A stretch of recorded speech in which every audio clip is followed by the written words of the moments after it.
जय हिंद। स्वागत है आप सभी का मेरे YouTube चैनल में। आज हम लोग चैप्टर 5 भारतीय नागरिक सुरक्षा संहिता में सेक्शन 35 को डिस्कस करेंगे, जो हमें बताती है कि पुलिस ऑफिसर किसी व्यक्ति को, किसी अभियुक्त को बिना वारंट के किन परिस्थितियों में जो है वो गिरफ्तार कर सकता है। इस सेक्शन के लिए मैंने एक थोड़ा सा ट्रिक बनाया है, जिसको अगर आप लगाओगे, उस फॉर्मूला को आप अगर लगाओगे तो आपको वो सेक्शन जो है एकदम से याद हो जाएगा। ट्रिक क्या है?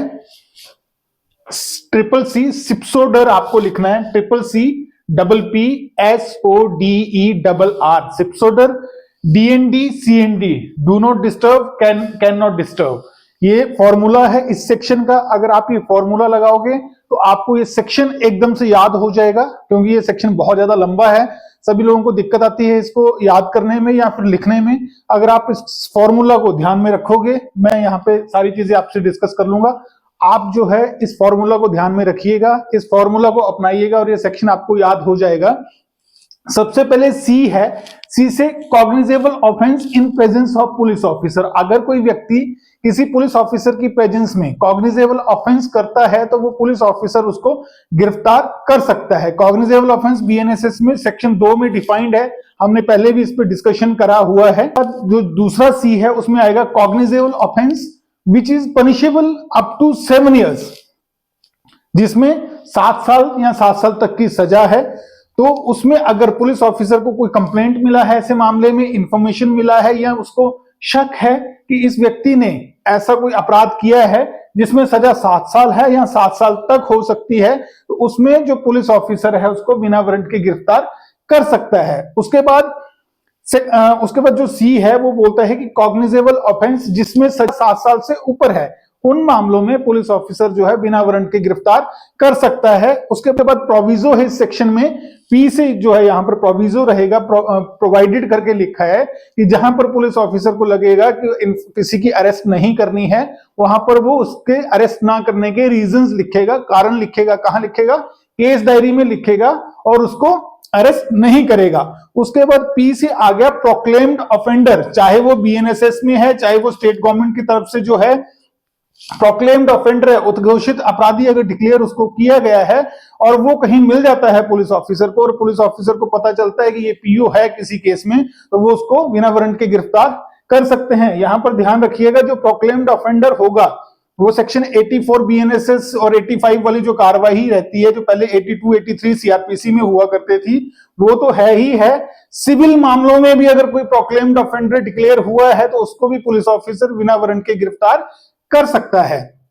उसके बाद एस से आता है स्टोलन प्रॉपर्टी। अगर किसी व्यक्ति के पास कोई स्टोलन प्रॉपर्टी मिलती है या फिर पुलिस ऑफिसर को ऐसा लगता है कि इसने कोई ऐसा अपराध किया है जिससे स्टोलन प्रॉपर्टी अगर उसके पास मिलती है, तो उसको, उस व्यक्ति को जो है गिरफ्तार कर सकता है।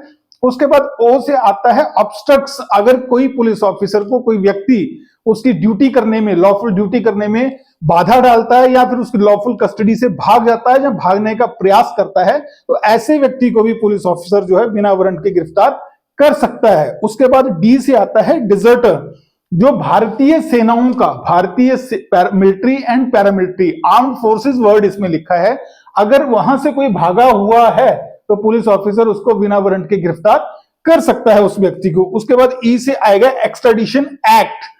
इसमें एक्स्ट्राडिशन एक्ट तो है ही है, इसमें यह भी है कि अगर किसी व्यक्ति ने विदेश में रहते हुए कोई ऐसा अपराध किया है जो भारत में अगर किया जाता तब भी वो अपराध होता, तो और या फिर वो किसी एक्स्ट्राडिशन ट्रीटी में, एक्स्ट्राडिशन ट्रीटी होती है कि अगर विदेश का कोई वांटेड एक्यूज्ड है और वो इंडिया में उसको डिटेन कर लिया हुआ है, तो वो एक्स्ट्राडिशन के तहत जो है वो विदेश वाली कंट्री उसको वहां पर जो है डिपोर्ट करवाएगी, वहां पर मंगवाएगी।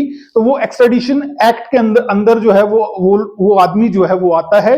इसलिए एक्स्ट्राडिशन ट्रीटी में अगर कोई व्यक्ति फॉल करता है तो उसको भी पुलिस ऑफिसर जो है बिना वारंट के गिरफ्तार कर सकता है। उसके बाद रिलीज कन्विक्ट है। अगर कोई रिलीज कन्विक्ट है, रिलीज कन्विक्ट में सेक्शन 394 BNSS में गवर्नमेंट कुछ एक रिस्ट्रिक्शंस लगाती हैं अपराधियों पे जिन्होंने कंडीशंस लगी होती हैं, ऐसे व्यक्ति को भी पुलिस वाला जो है बिना वारंट के गिरफ्तार कर सकता है। उसके बाद आर से आता है request from another police station. किसी अन्य पुलिस स्टेशन से अगर किसी एसएचओ को या किसी इन्वेस्टिगेटिंग ऑफिसर को रिक्वेस्ट आया है कि हमारा अपराधी है, आपकी जुडिक्शन में है, उसको आप गिरफ्तार कीजिए, तो उसमें भी पुलिस ऑफिसर जो है बिना वारंट के गिरफ्तार कर सकेगा। अब ये जो 11 पॉइंट्स हैं ये आपको सिप्सोडर से याद हो जाएंगे। ये जो फॉर्मूला है CCCPPSODERR सिप्सोडर। उसके बाद जो 35(2) है जो इस सेक्शन का, वो उसके लिए हमने फॉर्मूला बनाया है DND CND। इसको आप याद कर सकते हैं, do not disturb, can not disturb, ऐसे करके याद कर सकते हैं। डी से आ गया don't arrest in non cognizable offences. जो नॉन कॉग्निजेबल ऑफेंस होते हैं वहां पर पुलिस ऑफिसर गिरफ्तार नहीं कर सकता बिना वारंट के या फिर मजिस्ट्रेट की परमिशन से। तो हम लोग यहां पर लिखेंगे कि जो नॉन कॉग्निजेबल ऑफेंस हैं उसमें पुलिस ऑफिसर अरेस्ट नहीं करेगा बिना वारंट के। तो डी से ये आ गया don't arrest in non cognizable offences. N से आ गया नोटिस अंडर सेक्शन 35(3) BNSS। ऐसे मामले जहां पर पुलिस ऑफिसर को लगता है कि अरेस्ट जरूरी नहीं है, वहां पर जो है पुलिस ऑफिसर 35(3) का नोटिस देके बंधित कर सकता है एक्यूज को। यहां पर आपने देख लिया, एन से आ गया नोटिस अंडर सेक्शन 35(3) BNSS। उसके बाद आ गया डी से duty to comply the conditions. जो 35(3) नोटिस की जो कंडीशंस हैं, BNSS का जो नोटिस दिया उसकी जो कंडीशंस हैं, वो जिस व्यक्ति को दिया गया उसकी ड्यूटी बनती है कि उसको कंप्लाई करेगा, मानेगा। उसमें आ गया डी से duty to comply the conditions. उसके बाद सी से आ गया कि कंप्लाइज नॉट टू अरेस्ट। अगर वो कंडीशंस को कंप्लाई करता है तो उसको अरेस्ट नहीं किया जाएगा। और एन से आ गया नॉट कंप्लाइज देन अरेस्ट। अगर कंप्लाई नहीं करता है वो कंडीशंस को तो पुलिस उसको अरेस्ट कर सकती है। और डी से आ गया डिप्टी सुपरिटेंडेंट ऑफ पुलिस कि if offence is punishable less than 3 years, अगर कोई ऐसा मामला है जिसमें सजा 3 साल से कम है और जो अभियुक्त है उसकी उम्र 60 साल से ऊपर है या फिर वो गंभीर बीमारी से पीड़ित है, तो उसकी अरेस्ट के लिए डिप्टी सुपरिटेंडेंट ऑफ पुलिस से इन्वेस्टिगेटिंग ऑफिसर को परमिशन लेना पड़ेगा रिटर्न में, तब जाके उसको अरेस्ट कर सकते हैं। तो ये था पूरा सेक्शन 35 भारतीय नागरिक सुरक्षा संहिता। उम्मीद है आपको समझ आया होगा। अगर आपको समझ आया तो आप सब्सक्राइब करें, बहुत से लोगों के साथ शेयर करें। मिलते हैं हमारे अगले वीडियो में। जय हिंद, जय भारत।